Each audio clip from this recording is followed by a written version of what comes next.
जो मैं कह रहा हूं जैसे कह रहा हूं, अगर आप वैसे शुरू से लेकर आखिर तक पढ़ेंगे बस नौकरी लेके निकलेंगे।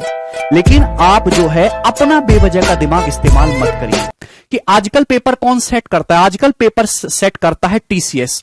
और जब से टीसीएस ने पेपर बनाना शुरू किया 2018 से, तब से सवालों की कैलकुलेशन थोड़ी सी बढ़ गई है। आपने देखा कि अगर आप आज से ठीक 10-12 साल पुराने क्वेश्चन सॉल्व करेंगे, 10-12 साल पुराने, तो आपको लगेगा यार वो सवाल बहुत ज्यादा कैलकुलेशन है, बहुत कम कैलकुलेशन है, मतलब मेंटली हो जा रहा है। लेकिन आज के जमाने के जब आप सवाल करोगे तो उनमें काफी ज्यादा कैलकुलेशन होती है। और देखिए कैलकुलेशन की बहुत सारी ट्रिक्स हैं। मैं आपको सीधा सीधा कह देना चाहता हूं कि कैलकुलेशन की जितनी भी ट्रिक्स हैं वो केवल सीखने के लिए अच्छी हैं, उनका सवालों में इस्तेमाल बिल्कुल ना के बराबर है। उनसे आपके सवालों में फायदा हो, आपकी जो है मेरे दोस्तों स्पीड में फायदा हो या आपके मार्क्स में फायदा हो, ऐसा बिल्कुल नहीं होने वाला। उससे आपकी तो नॉलेज तो बढ़ सकती है, लेकिन मेरे प्यारे भाई फायदा कुछ नहीं होने वाला। कैलकुलेशन बिल्कुल एक अलग चीज है। कैलकुलेशन एक स्लो प्रोसेस है। ऐसा नहीं है कि मैं आपको 3 दिन कैलकुलेशन की क्लास लूं और आप कैलकुलेशन के मास्टर बन जाओ, ऐसा नहीं है। 5-6 महीने लगातार जब आप घर पे बैठकर डेली 40-50 कम से कम क्वेश्चन कैलकुलेटिव सॉल्व करोगे तो धीरे धीरे आपकी स्पीड बनेगी, एक दिन में नहीं बनेगी। तो ये एक स्लो प्रोसेस है, धीरे धीरे होती है मेरे दोस्तों चीजें। सबसे पहले आप अपने दिमाग को शांत करिए।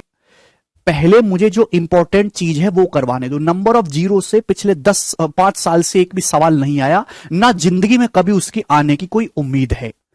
तो हम ऐसे चैप्टर पे इस समय खराब नहीं करेंगे, ऐसे टॉपिक पे जिसका एग्जाम से कोई लेना देना ही नहीं, जिससे 5 साल में एक सवाल आता हो। हम पहले महत्वपूर्ण चीज उठाएंगे वो कि आपका एग्जाम नजदीक है भाई, ठीक है ना। आप मुझे मेरे हिसाब से पढ़ाने दीजिए। जो मैं कह रहा हूं जैसे कह रहा हूं, अगर आप वैसे शुरू से लेकर आखिर तक पढ़ेंगे बस नौकरी लेके निकलेंगे। लेकिन आप जो है अपना बेवजह का दिमाग इस्तेमाल मत करिए, ठीक है दोस्तों, चलेगा।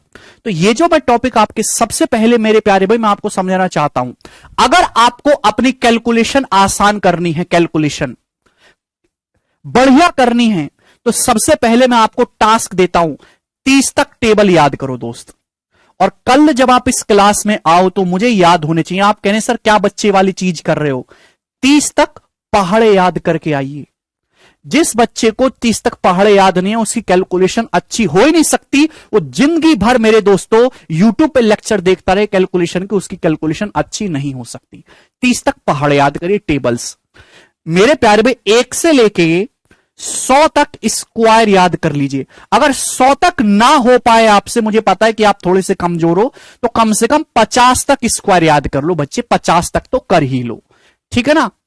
उसके बाद 1 से लेके मेरे प्यारे भाई 25 तक के आपको क्यूब याद रखने, घन घन, क्लियर है। जैसे 17 का क्यूब 4913 आपको तुरंत दिमाग में आना चाहिए। तो सबसे पहले मेरे प्यारे भाई आपको अपनी कैलकुलेशन सुधारनी है, तो इस चीज को याद करिए।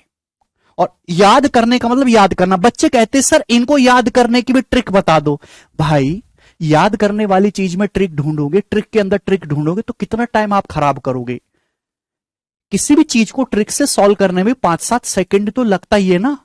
अगर आप 5-7 सेकंड कैलकुलेशन में ही खराब कर दोगे हर एक सवाल में, तो कैसे काम चलेगा, ठीक है।